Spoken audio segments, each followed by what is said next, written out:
Hey, everybody, this is Jack Hammer of the Santa Rosa Press Democrat. Hope you're all doing well. Wanted to come on tonight, do a quick stream before the in Boston. That's not going to start till a little bit after 6. So we've got about an hour. What I wanted to do today is go through your questions. I asked on Twitter earlier today for there to be a mailbag. You know, we've gone through OTAs, we've gone through minicamp, kind of hit a little bit of a dead period here. There won't be any. You know, hopefully for the 49ers' sake, there's not going to be any big news coming out between now and the end of July when they get to training camp. And the reason I say hopefully there's no big news is because this is the time where the players are left on their own, and sometimes we get those reports that aren't positive. So for the 49ers' sake, hopefully there's not that kind of news coming out. So I got a number of questions, though, from you guys, you and ladies, men and women out there. You guys gave me a bunch of good questions. We're going to go through those. I have about I'm not sure, about 10 of them. We have some good questions over here in the comments section. E. Kim joining in. He says, "Hey Jack, hey E. Kim, good to see you. I'm looking forward to it. Next week we're going to have, and likely in this time slot with Jesse. Normally we do Hammer and Nail show on Thursday night. Jesse has some other commitments that are taking up his time for a bit right now. So Hammer and Nails will get back to it, and eventually. We're not quite sure what the schedule is going to look like, but right now, it looks like we're going to have a fun fan roundtable next Thursday, and Kim's going to be one of the guests that's going to be a part of that. So, just start off really quick with his question over in the comment section. He says, "Any areas of the team going to be strengthened before training camp?"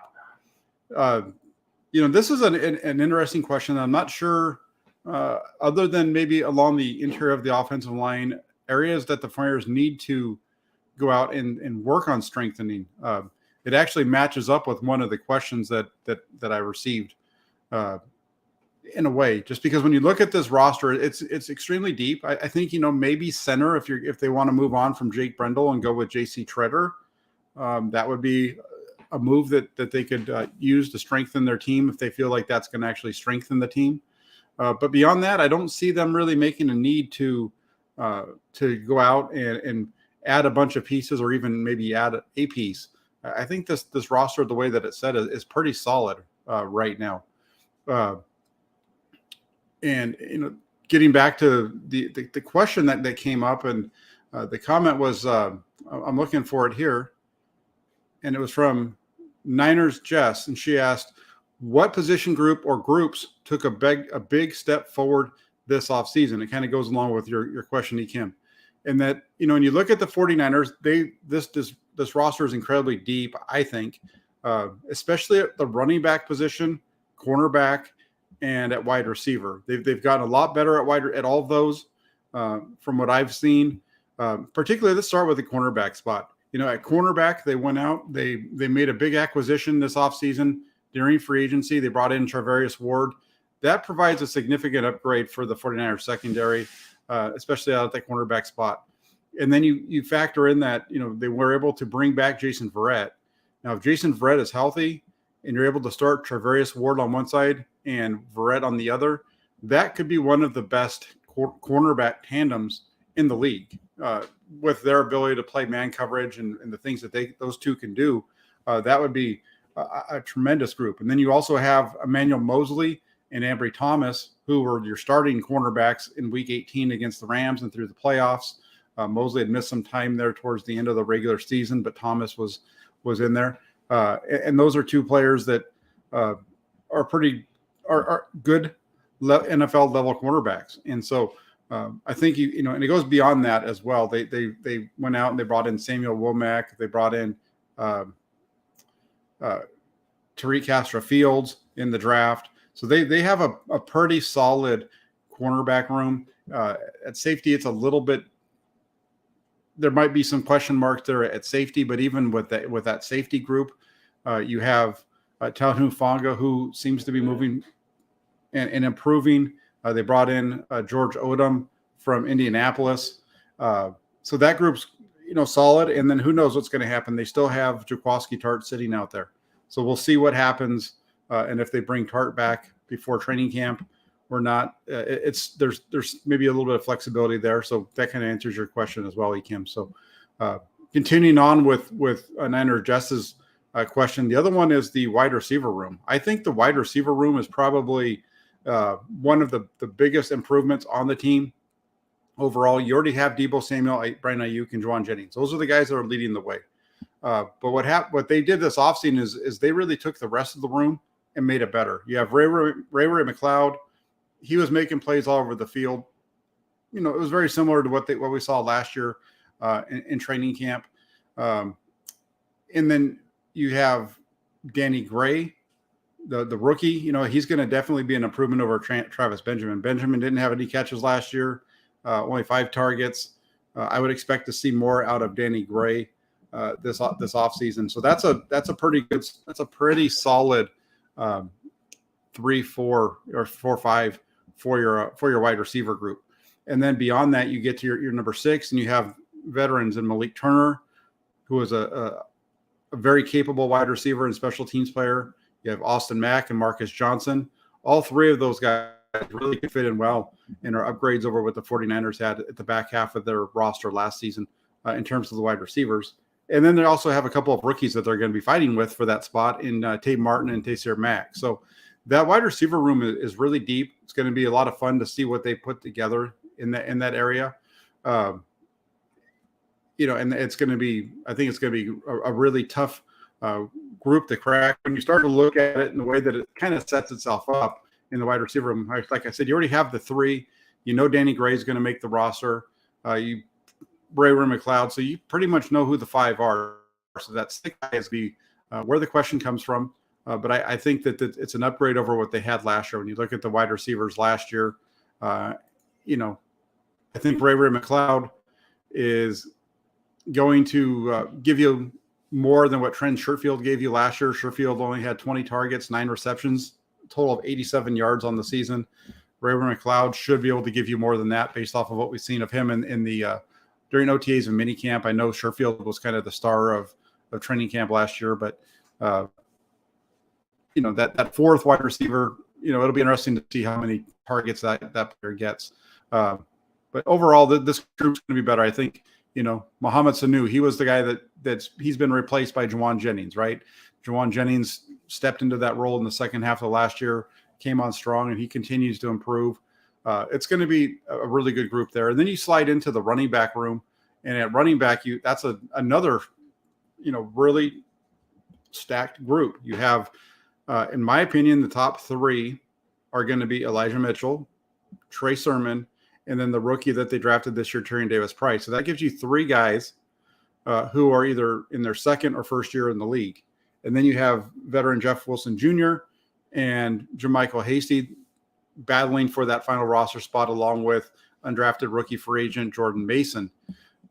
When I look at that group, that's a tough one to call. Like I said, those first 3 I think are pretty well locked in: Mitchell, Sermon, and Tyrion Davis-Price.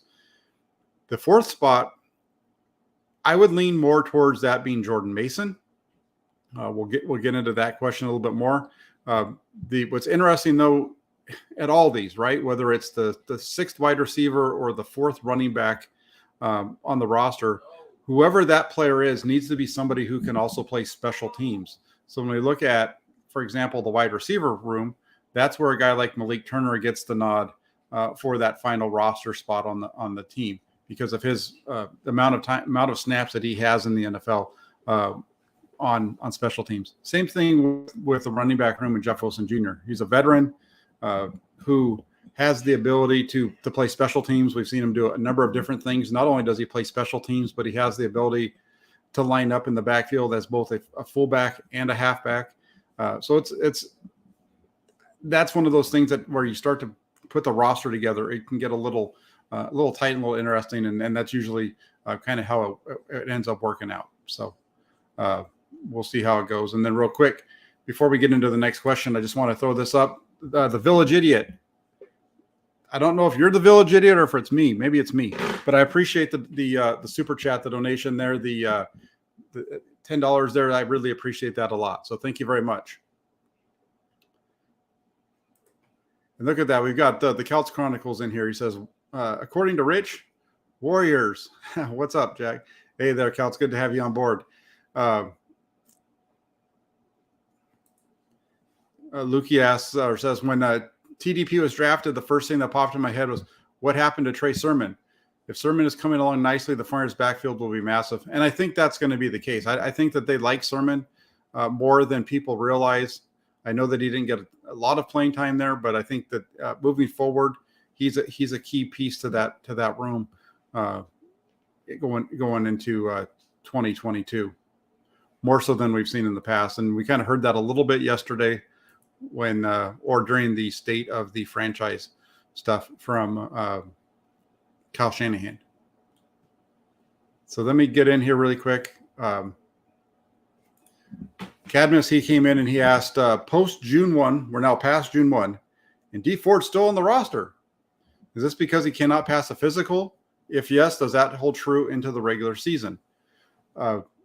We haven't heard any word on Dee Ford. The last thing the last time we heard about Dee Ford was last Tuesday during minicamp, and it was asked to Kyle Shanahan, and at that point, Kyle Shanahan said he expected that Dee Ford would be in later on that week for a physical, which would then mean that he was going to be released or traded, most likely going to be released. So we don't have any word on that. So we're assuming at this point, or I'd be assuming to say that he hasn't passed a physical yet. But we'll see if there's more word coming down from the 49ers on this. But does it hold true into the regular season? It does. That he would need to pass a physical in order to get, for them to because of the injury guarantee portion of that whole thing. He needs to pass a physical, then they can release him. And it could. He's not going to take up a spot on their roster. If anything, he'd be put on injured reserve, and he wouldn't be impacting their 53-man.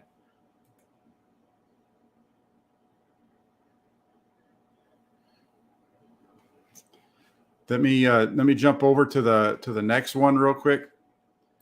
Just looking at the already hit the early depth chart running back positions. I just mentioned that some of the questions kind of go together. So that early running back depth chart prediction was from Robert Thacker. If I was to predict the depth chart, and I'm going to hit this a little bit later as well, it's, as I just mentioned, it's Elijah Mitchell, Trey Sermon, Tyrion Davis-Price, and for me, I think the fourth back on the roster should be Jordan Mason, based off of what we've seen so far, and we'll get a lot more look at him during training camp when the pads come on. But I really like what I've seen out of Jordan Mason. I think he has that explosiveness the 49ers need from the running back spot. He has it as a runner and as a receiver. The question there is, can he play special teams as well as Jeff Wilson Jr.? What are the things that you lose if you go that route instead of with Wilson Jr.? So again, my early running back depth chart prediction, I put it on Twitter this morning too, the top three being Mitchell, Sermon, and then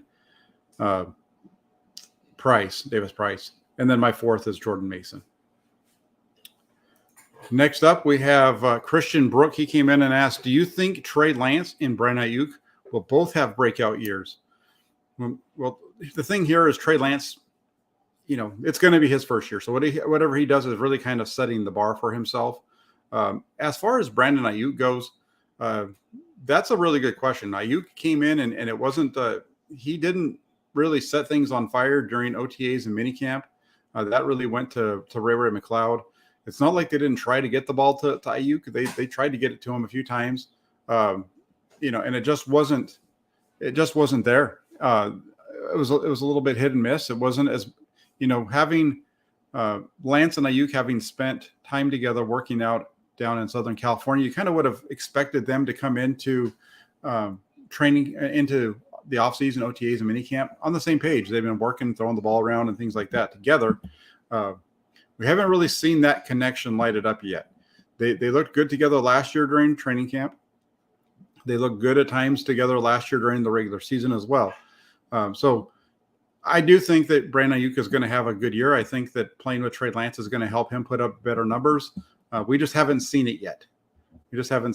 And so right now it's hard for me to say that for sure that it's going to be. As far as Trey Lance having a breakout year, yeah, we can't say that it's a breakout year, like I said at the beginning, because he hasn't played yet other than the 2 games. But I think Trey Lance is going to end up over 4,000 yards passing. I think he's going to end up with around 28 to 30 touchdowns and probably about 14 interceptions. It's going to be a little up and down, but I think it's going to be more up than down with Trey Lance. I think as the season goes along and he gets more comfortable and is playing more, we're going to see him improve. So keep an eye out for Trey Lance to have a big year this year. Kind of silence all the doubters that you've been hearing from the national media in particular has been pretty rough on Trey Lance, and I think that he went a long ways towards quieting that down during OTs and minicamps. You've already seen some of the narratives around him changing because of the reports that are coming out from the reporters that are there, such as myself and the Matts and Grant Cohn and so on. So, you've got a bunch of people that have been reporting what they've seen, and it's been pretty positive so far. And I think that's going to continue on into training camp. And if it starts out week 1 and he's able to continue doing what we've seen so far, it's going to be all arrows up for Trey Lance. Let's go to the next one here. We have, this is a fun one. This is 90 week global. He says, do you feel that offensive line we have right now is sturdy enough to make another playoff run? And do you think, from what you saw, they're mobile enough to protect Trey for 17 plus games? And my answer here is yes. If you've seen, if you go over to frontiers.pressdemocrat.com, I put up an article yesterday about Trey Lance and Trey Lance being the key to the 49ers offense. I know that the offensive line is important. So what I'm saying here isn't to say that the offensive line isn't important. I'm not saying that he doesn't need them to do well. I'm not saying any of those things. I just feel like we've seen Kyle Shanahan be able to scheme around his offensive linemen throughout his time in San Francisco, whether it was when Joe Staley was out and Daniel Brunskill was playing left tackle, or Justin Skule was playing left tackle, or last year in Week 18 without Trent Williams, with Colton McKivitz playing left tackle, with Tom Compton at right tackle, and so on. We've seen the 49ers be successful even in 2020. I think, in 2017, 2018, those were rough rosters. The quarterback situation was really unsettled. They hadn't really put everything together, but we saw them put it all together in 19. The quarterback played well. They get to the Super Bowl. There's other things around the quarterback that helped that out as well, but the quarterback, was a part of it. And then you go into 2021, it was the same thing. Quarterbacks, healthy for most of the season. The backup's better. They were able to get all the way to the NFC Championship game. And then you have the 2020 season. In 2020, they have a number of injuries. Jimmy Garoppolo is in and out of the starting lineup. He gets hurt early in the season in week 2. He comes back for a couple games after that, but for the most part, he's out. That 2020 team, even with all the injuries that they sustained, was good enough to make the playoffs if they just had competent play at quarterback. I know if you read me at all during 2020, I was a proponent to an extent of Nick Mullins, and I felt like he was a good placeholder. But in terms of being the quarterback of the future and the quarterback that was going to lead them to the playoffs, I was wrong on that and thinking that he was more than what we were seeing. You could see with Mullins that there was some potential there, but he just couldn't help but turn the ball over. And I think with Trey Lance, you don't get those turnovers. I think you get more of a playmaker, obviously. And I think the 49ers, as long as Trey Lance is better than Nick Mullins and CJ Beathard were in 2020, the 49ers are a playoff team this year. The other thing that people look at is the quarterbacks are going to get smashed, those types of things. Well, last year, the Cincinnati Bengals made it to the Super Bowl. They gave up 55 sacks. And they gave up those 55 sacks last season, averaging fewer passes per game than the 49ers did in 2020 when they were playing musical chairs at center and right guard. The 49ers that season gave up 39 sacks. The 49ers also in 2020 averaged more pass attempts per game than the Cincinnati Bengals did the season ago. And it's the same thing with the Tennessee Titans. The Tennessee Titans in 21 gave up 47 sacks. They threw the ball less often than the 49ers of 2020. and yet they were had the best record in the AFC. So offensive line is important, but in the NFL, it is all about your quarterback. If you have the quarterback, everything else is secondary in terms of having a winning record, being successful. Now, as far as getting to the Super Bowl and winning the Super Bowl, we saw what happened, right? It cost Cincinnati at the end of the Super Bowl. It cost 49ers last year a little bit at the end of that game, but Jimmy Garoppolo cost them the NFC Championship game early on more than the pass rush did. So, yes, I do feel like the offensive line is going to be sturdy enough. Aaron Banks at left guard is a guy that the 49ers drafted in the second round last year. They really like him. They felt that he could play last year. And in the second half of the year.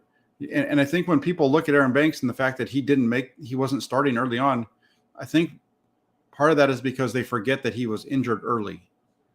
He injured his shoulder against Kansas City. That forced him to miss the rest of training camp. By the time he came back, I think it was the last week of camp. And so it took him a little while to get going again. And remember, he was also switching from the left side, having played the left side all throughout his college career at Notre Dame, to the right side. So, there was some extenuating circumstances that slowed him down. But Kyle Shanahan has said this offseason that if they hadn't got rolling when they did, Aaron Banks would have started games for them in 2021. I really feel like the drafting of Aaron Banks last season was really geared towards him being a starter this year. Very similar to what they did with Trey Lance. I think that was kind of the same thought process there. And then it's the same. And then at center, you have a similar case with Jake Brendel. Brendel, we just don't know anything about him, right? We kind of really don't know a whole lot about Aaron Banks either, because we haven't seen either of these guys. We don't have enough game film on him. Brendel's played a total of 250 snaps in the NFL on the offense. He started 3 games in his career. He's going to be 30 this year. The positive on Jake Brendel is the 49ers coaching staff feels like that he's a player that they can win with and that they can play with. Chris Furster, who is now the quasi offensive coordinator with Kyle Shanahan, is the person who asked for the 49ers to go out and go after Jake Brendel. And who knows how different the 2020 season would have finished and looked if Jake Brendel had not decided to opt out for the year due to COVID-19. So, I think this group is probably going to be maybe, better than advertised. And when I say advertised, I'm not talking about advertised from the team. I think it's going to be better than what most of us in the media have been looking at that as. You're still going to have Trent Williams. You're still going to have Daniel Brunskill at right guard. You're going to have Mike McGlinchey at right tackle. The center will be replaced. The left guard, you got to remember too, the left guard is the reason why Jimmy Garoppolo was injured last year against Dallas, who was also the reason that Jimmy Garoppolo was injured against the New York Jets in 2020. Laken Tomlinson is the person who gave up the hit on Jimmy Garoppolo that injured him in 2020. Laken Tomlinson is the player who gave up the hit against Dallas that injured Jimmy Garoppolo's shoulder. So, I think when you look at Laken Tomlinson, very good run blocker when it comes to pass protection. But, we'll see. Aaron Banks, I think, is the opposite. Aaron Banks is maybe not quite so good on the run game, but he's going to be better in the pass protection. So we'll see. And that kind of answers your question, Kelts. You were asking me if how Kyle was outspoken about the O-line yesterday and said they'd be better than last year. I've also been confident in the O-line. If you had to predict good or bad, I would say it's going to be good. But I would say this too, real quick, Kyle, since you've mentioned this. One of the things while I was listening to the state of the franchise yesterday, I felt like there was so much of what Kyle Shanahan was saying that I've been saying throughout this offseason in terms of the way that this team is put together. That concerns me a little bit because if I'm feeling as confident as the head coach, and am I missing something here? Am I overlooking the concerns that this team should have? I don't know. I think I can understand the concerns because I haven't seen them necessarily, or somebody hasn't seen them, so I can understand why you'd be concerned. But the guys that have been with them practicing day in and day out feel comfortable. And I think that's the big thing. This isn't like 2020 when the 49ers moved on from DeForest Buckner and you were expecting Javon Kinlaw to step in and replace him, who, all they had seen of him at that point when they made that decision was what he did for South Carolina. It's a little bit different. So we'll see how it works out. Yes, Niner by Nature hits it right. Debo, that like button, please. If you guys could do me a favor, hit that like button. That would be much appreciated. Like, subscribe if you're liking what you see on the channel. If you could do that, that'd be fantastic. The notorious Gavin, Wales is going down, by the way. Wales is going down.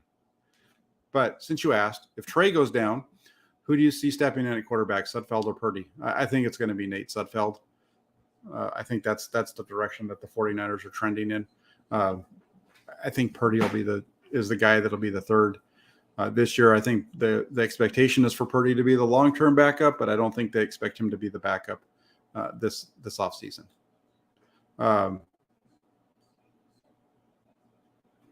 KW2421 asks, when do you think they'll move Jimmy, and where do you think he'll go? And do you think he's moved before Baker Mayfield? I think that Jimmy is going to be moved.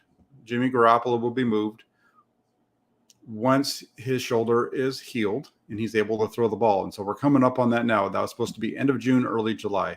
I think sometime around that point, you'll see a decision made with Garoppolo. I think they're going to try to move him before training camp. I don't think that they really want to have him in there into training camp. I think it's interesting because you have the whole Baker Mayfield to Carolina discussion in the talk and how Carolina wants the Browns to take on, I think, a big portion of his contract. I think upwards of $14 million of that contract they want Cleveland to stick with. Maybe part of the reason they want Cleveland to take that much is because they're planning on taking, they have a deal in place for Jimmy Garoppolo that's going to be a little bit higher, and they're trying to get it better, lower their money. So I'm not sure, but I think that Garoppolo to Carolina still is a thing. That's what I've been saying all along. I think there's a landing spot for Jimmy Garoppolo. It's just the teams need to see him throw the ball first. And I think we'll see that happen before training camp in July. What most excites me about the 49ers upcoming season? I would say the thing that excites me most for the 49ers this season, I'm looking forward to covering Trey Lance. I'm looking forward to having a rookie quarterback in there, and I know he's not a rookie. Looking forward to seeing a new quarterback in there and being able to report on that and discuss the growth and show the good and show the bad. And it's going to be, there's going to be a lot of talk about that position.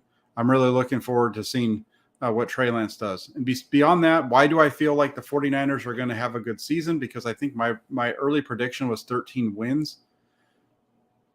For me, I think the 49ers have a deep roster. I think they are solid from at every spot.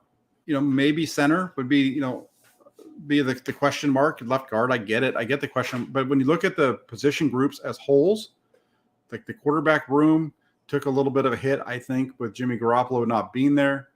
Nate Sudfeld, though, brings a different thing, something different to the table in terms of what his relationship is with Trey Lance. The running backs, I mentioned them. I think the offensive line room as a whole is extremely deep. We've seen that already during OTAs and minicamp with Trent Williams practicing but not taking part in the team drills. No Daniel Brunskill, no Mike McGlinchey. We saw Colton McKivitz, Justin School, and Jalen Moore all taking those reps with the first team. In reality, those are your backups. For the most part, that was your backup offensive line when you get to the training camp in preseason.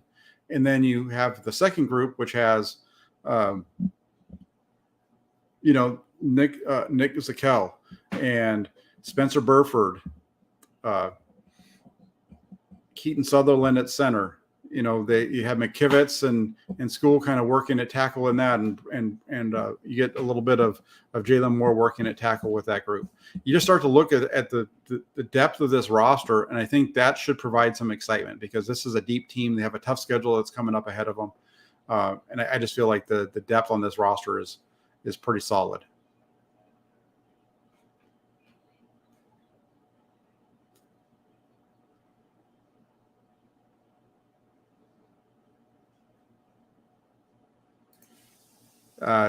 See, Gav, he's a big Kyle Juszczyk fan. I love it. He says that Kyle Juszczyk making Kyle Juszczyk captain on the team force Shanahan's hand to make him play Juice more. No, I don't think that happens, Gav. But here's the thing: I would like to see Kyle Juszczyk become a bigger part of the offense. He's going to still get his snaps, but I want to see him get the ball more often. I think he deserves more targets. I think he should be. I think the 49ers third down back, if it's not, if they move on from Jermichael Hasty, I would have no problem with their third down back being Kyle Juszczyk. His ability to run the ball out of the backfield, he's not going to run, the outside zone and some of those things, but he can run the stuff in between the tackles. He's a really good wide receiver. He can move all around the formation. So I really want to see Kyle Juszczyk have the ball come his way more often this season. Gavin Ferguson, he says, who do you think will take the starting slot cornerback role this year? This is a good question, and it requires a pretty nuanced answer because I think that the starter early. I think this is a situation where you could see more than one guy starting at the slot. I think the guy in the beginning right now is Darqueze Dennard, and it makes sense that Dennard's that guy. He's a veteran. He's a former first-round draft pick. He showed up well for the 49ers in Week 18 of last season. But I will say this. He's going to get pushed by Sam Womack. The 49ers didn't draft Womack just to have him sitting on the bench. Sam Womack's going to be a better nickel option than Diamador Lenore, who was taken at the same spot a year ago in the draft in the 5th round with the same pick number even. Everything about Samuel Womack screams that he can play in the slot. He's strong with his hands. He's physical with his hands at the point of attack at the line of scrimmage, getting into the receivers. He has the ability to get his hands on them. Then he has the ability to run with them. We've seen that already during training camp. Where he struggles a little bit is in zone coverage. So he's got to kind of develop that zone, that feel in the zone from inside. He's very good at it when he's on the outside, but he's got to figure it out a little bit more from the inside. And my biggest concern with Samuel Womack at nickel playing in the slot right now is his size and his ability to hold up in the run defense and get to the run fits. He's under 190 pounds. And when you watch his college tape, he's not very physical when it comes to the tackling. He makes the tackles, he blitzes, he does those kind of things. We'll have to see if he's going to be a guy that can stick his head into the B gap or into the C gap and make a tackle, which is something that we saw from K'Wan Williams, and part of what made K'Wan Williams so good, because that guy is really like your third linebacker. And when you're in your nickel and your dime, he is a linebacker in the run game. And I'm not sure if Womack is there yet. And that's where I think that a guy like Dennard right now has the upper leg on taking that position. I think it's one that definitely is going to be Womack's down the road. It might be something where if he can't get it this year, it's going to be next year after he's put on some weight and he's added some muscle. But I really like Samuel Womack. I think he's going to, really challenge Darqueze Dennard in there. But I think it's going to be Dennard to start the year off week one. If you're asking me, like this is week one, it's going to be Darqueze Dennard in the slot, and then we'll see how Womack continues to progress through the season. If the team's winning, you don't make a change. We saw that with them last year. Hey, look at this. We got Aaron in here, and Aaron even gives me a donation of $5. The cool thing about Aaron from 49ers First Takes, if you don't know, I did a show with him last night, and he crossed over the 5,000 subscriber barrier. So He actually says that right now. Hope all is well on my end. 49ers is going to be real good this year. That being said, thanks for helping me hit 5K last night.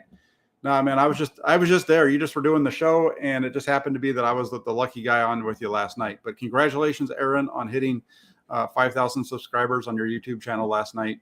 Make sure you're supporting Aaron. He puts out good content. Big-time 49er fan on the East Coast. So make sure you guys check him out. And I really appreciate the $5, Aaron. Thank you so much. Let's see what else we've got. Just looking at that.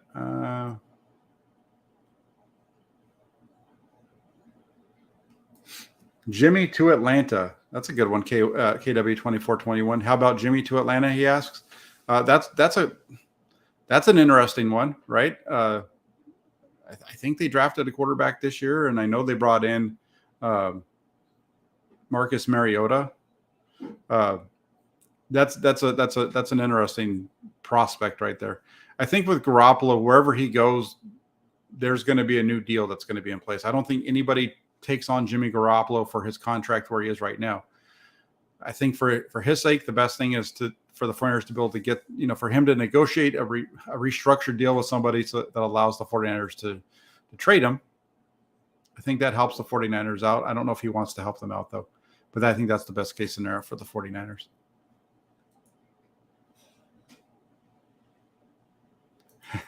Melvin Credifer, this is the comment of the night so far. All Danny Gray has to do is catch one pass during the season to be an upgrade on what Travis Benjamin gave us last year. Absolutely. He had 5 targets, no catches. One of the targets was over his head for an interception against Arizona. No, I'm with you. I think that we saw when the Travis Benjamin played mostly when played more, I should say, when Trey Lance was on the field. So we'll see. I think Danny Gray is going to be he's primarily going to be the guy that they use on the deep threat to kind of open up the stuff underneath. So it'll be I'm really interested to see how Danny Gray fits into this offense for 2022.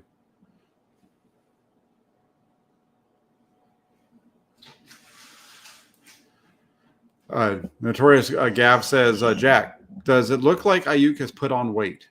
To me, it looked like he looked a bit heavier at the state of the franchise. Will this help his blocking? Will those extra pounds slow him down, though? I don't know if he looked any bigger necessarily. He didn't look all that big to me when we saw him at practice. He didn't look any bigger on the field to me there. But as far as the extra weight, if there is some extra bulk on Brandon Aiyuk, it should help him out with his blocking. It could slow him down a little bit. I mean, it's a give and take with that kind of stuff. He needs to be able to do both. And here's what I will say on Brandon Aiyuk, and it was a question that I was going to hit anyway. What you're asking right there, Mr. P-Town 49 asked, he says, is Aiyuk struggling like some are suggesting? Because I'm hearing 2 different stories, and should we expect him to finally take that next step this season? So between Gav's question and what Mr. P-Town asked here, I would say this. Brandon Aiyuk was the guy going into training camp who, when you look at it during not training camp, but going into OTAs and minicamp, no Deebo Samuel. So that means that Brandon Aiyuk is the top dog in the wide receiver room. And we didn't see Brandon Aiyuk be the top dog at really any point during the workouts. I don't think there was a day where he led the team in targets. The first day of minicamp, he struggled. He had 4 targets, I believe. I know there was the one pass in the end zone that bounced off his hands. That was an interception. There was another one where Lance moved to his right and threw it to him that I think should have been caught, but it was broken up, but it should have been another completion. They just weren't on the same page. But I will say this, it's early, right? We're talking about mini camps in early June. They have, from that point till the time they come back to start training camp, it's almost 2 months. And then we have another month of training camp before the season starts. So there's a long time here for Brandon Aiyuk to get up to speed. The concern there is, as good as his rookie season was, it seemed like he took a step back last season. So kind of where is he? What is he going to be? Is he going to be the guy that takes the next step? It's a really interesting question because the 49ers, if they do this new deal with Deebo Samuel, if they do the new deal with Nick Bosa that's on the table, Brandon Aiyuk is in a spot where he needs to really ball out, for a lack of a better term, for him to get his next contract with the 49ers, especially with what wide receivers are being paid right now. Is he going to take that next step this season? I think he needs to in order to be here long term. Danny Gray is a guy who does a lot of the same things that Aiyuk does, maybe not quite as physical at the point of the catch, but this is going to be a storyline to keep an eye on because, like I said, Aiyuk didn't stand out as much as you would expect the guy who was your number 2 receiver to stand out when your number 1 isn't there. It just wasn't – that just didn't happen. So we'll keep an eye on it, and we'll see how Aiyuk it plays out for Aiyuk, but that'll definitely be something to keep an eye on for sure. Yeah, and like Luke says, Aiyuk is a strong receiver that's overlooked because Deebo is so strong himself. Yeah, I mean, Deebo Samuel kind of screws that up for all the receivers in the room, right? Because he's just so dominant, and his ability to attack the ball is just so much different than really almost any wide receiver in the NFL at this point right now. It does make it look different, but you also throw in, like I said, Juwan Jennings. He's a really strong receiver who we've seen him do some things like that. So I just think that Aiyuk needs to have a strong season this year, really big one. This is a good question by KW2421. Thank you very much for the donation. I appreciate it greatly. He says, could Lance's lack of gameplay be an advantage because defensive coordinators haven't seen a lot of him and may have trouble game planning for him? And the answer to that is yes, especially in the first 2 to 3 weeks of the season, because at that point, all they're going off of is what they saw of him against Houston, what they saw of him against Arizona last year, and then the second half of the game against Seattle. And they can look at some of the preseason film. Doesn't really tell you a whole lot there either. So I think it's one of those things where early in the year, the lack of Lance's play and film on him is going to help the 49ers. It's going to give them a little bit of an element of surprise. It's going to be all new to everybody other than what the 49ers do. And they're not going to necessarily be able to pick on him quite as much early in the season as they might be able to over the second half of the year when they start getting more film on him and they say, this is kind of his strength. This looks like his weakness. Let's force him to do this instead of allowing him to do that. So early on, though, I do think that the lack of playing time for Lance in 2021 is going to help him in terms of, and it could help Kyle Shanahan in terms of taking advantage of defensive coordinators on the opposite side of the ball. The key there is Lance and Shanahan getting on the same page because they weren't quite there last year. So that'll be something to keep an eye on.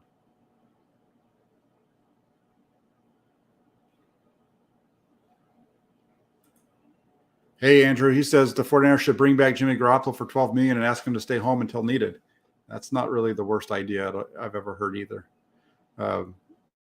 I mentioned this before. I mentioned this a lot last year on my shows with Jesse when we were doing Hammer and Nails, about the potential of doing something like this. But the problem, and why I don't think it makes sense for the 49ers, is to bring him back for $12 million means that you're restructuring his contract. He's not going to just take a pay cut just to stick with a team that doesn't want him to play.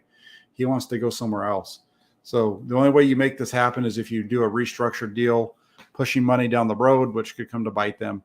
So I don't think that's going to happen. Although I said a number of times it could. Let's see.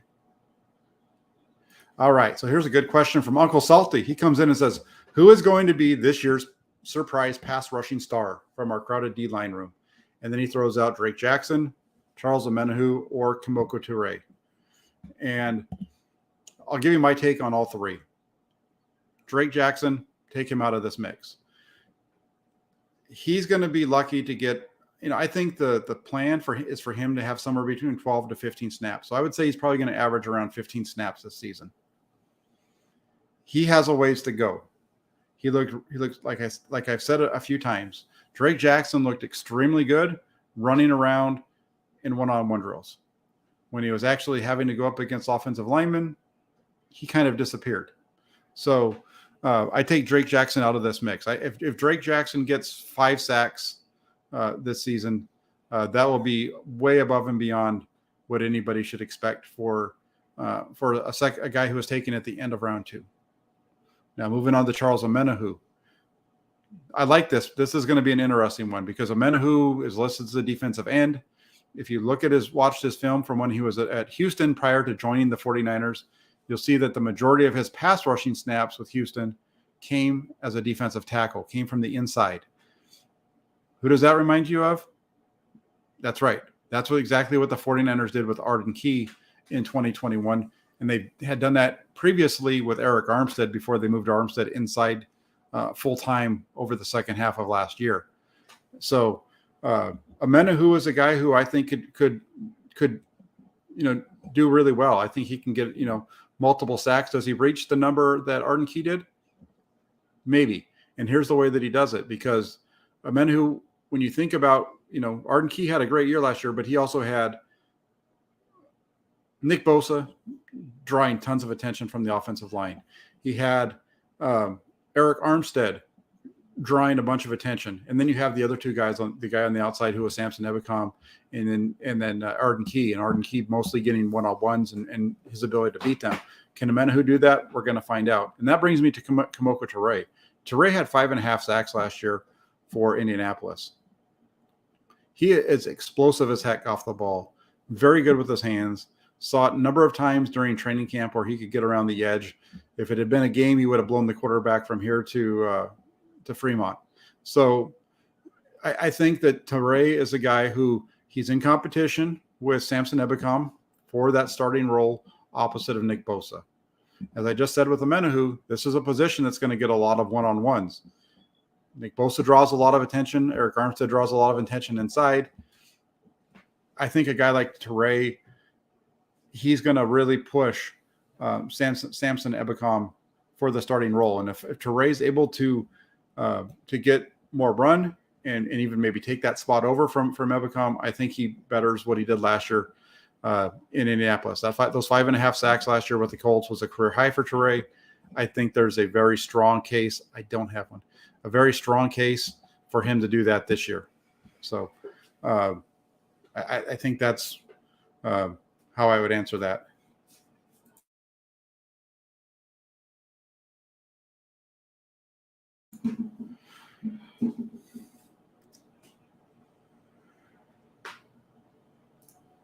Bo Worley jumped in and he asks if Verrett is ready to go and is the starting corner alongside Ward, does Mosley move to nickel? We talked about that a little bit earlier, who I think the starter is. I think Mosley might be a guy who you see in there. If Verrett's healthy, and I don't see that necessarily being off the table. I think that the situation with Mosley, it's kind of similar to Womack, in that he's not necessarily the biggest guy, and I'm not sure if Mosley can stand up in the run game at the level that you need to. But I wouldn't count this one out. If you had Jason Verrett on one side and Travis Ward on the other with Emmanuel Mosley covering the wide receiver in the slot, that's 3 really good cover corners that you put on the field at one time. And that would be very interesting for the Flyers. I think it'd be very good, a positive problem to have. So definitely would say that's an option that we might see.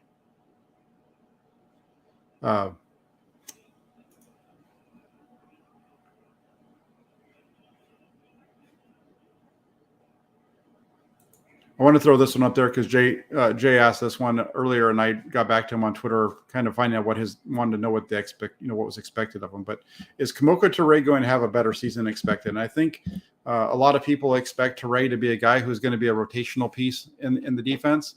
I kind of see that. I think in order for him to have a better season, depends on what your expectations are. If your expectation is that he's going to have 5.5 sacks again, then I would say, yes, he's going to have a better season than expected. I think he's going to have an opportunity to get more than 5.5. I think that'd be a big positive for him, and I think it's something that he can do.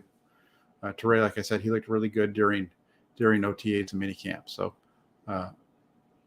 excited to see what he does this season.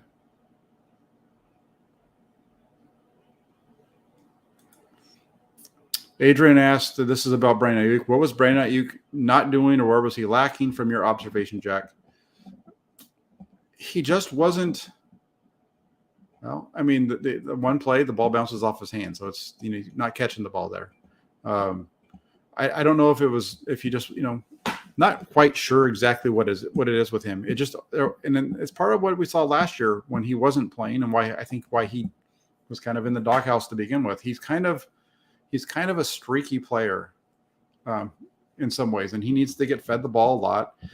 I don't know if we should put all of it on him. There was a couple of times where there was balls that were thrown his direction that were obvious miscommunications between him and Trey Lance, and we don't know from the sideline which of those players the miscommunication is on. But you would expect to see him getting open deep more often, taking the top off the defense a little bit more often than what we saw out of him during training camp and or during OTAs and minicamp, excuse me. And maybe that's what we'll see. Maybe they'll get back to that once training camp hits and they're starting to work on some stuff. And maybe they're going to start using him as the guy that goes downfield on those deep routes instead of Ray McLeod and Malik Turner and so on. So it just like I said, it was just a general lack of consistency. I think that's the main thing with Aiyuk in terms of why you would be concerned at this point.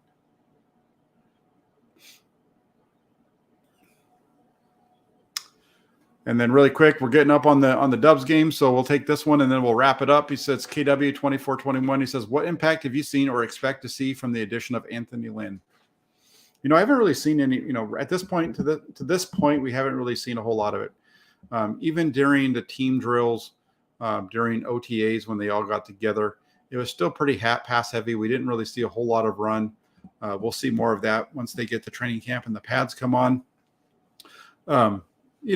I think some of the impact with Lynn could be with the inside running game, especially out of the shotgun. If they're going to be utilizing Trey Lance more out of the gun than they have in the past, Lynn is a guy who put together a heck of a run game with the Bills when he was an offensive coordinator in Buffalo. One of the seasons that he was there, they were, I think, they were well over 5 yards per carry. I don't remember the year. I made a note of that on Twitter a long time back, right after the Freners brought him on board. But with Tyrod Taylor at quarterback, they did a really good job running the football between the tackles, running that zone read scheme. And I think we're going to see some more of that this year. With it being heavy with the running backs, every once in a while we'll see Trey Lance keep it. But I think it's the transition from Bobby Turner to Anthony Lynn is about as smooth as you can get. Lynn had played under Turner. That's who he learned from as a pro. So in terms of the impact, I would just say look for more inside running. I think the team is built for that already. That's what we see. Elijah Mitchell. We see it with Trey Sermon. We see it with Tyrion Davis-Price. So really, I think the addition of Lynn, you're going to see an improvement in their inside run game with the running backs. All right. And that is the show for tonight. I appreciate everybody who tuned in. If you could all do me a favor, and before you leave, hit that like button and hit that subscribe button, especially if you're on the channel tonight for the first time and you're not already subscribed, please hit that subscribe button. We'll try to be bringing you content throughout the rest of this offseason until training camp starts up in late July. Shows every Monday, Tuesday, and Thursday. And there will be another call-in show. Haven't done a call-in show in a while. These are fun, but I also like to hear from you. Like I mentioned at the beginning of the show, there will be a fan roundtable that we'll be holding coming up here next week. So that'll be fun. So here's what you got to do. Hit the subscribe button, hit that like button, make sure you click the bell notification, make 49ers.press Democrat a favorite on your web browser. And also when you're on the site, you can become a member of my channel. Jump into the toolbox. There's different membership options available with different benefits, including those cool shirts that I'm working on designing with Swan Song. So if you guys could do that for me, it'd be fantastic. Enjoy the rest of your Thursday. Go Warriors. Take care. I will be back Monday with Rob Shue. Take care, everybody.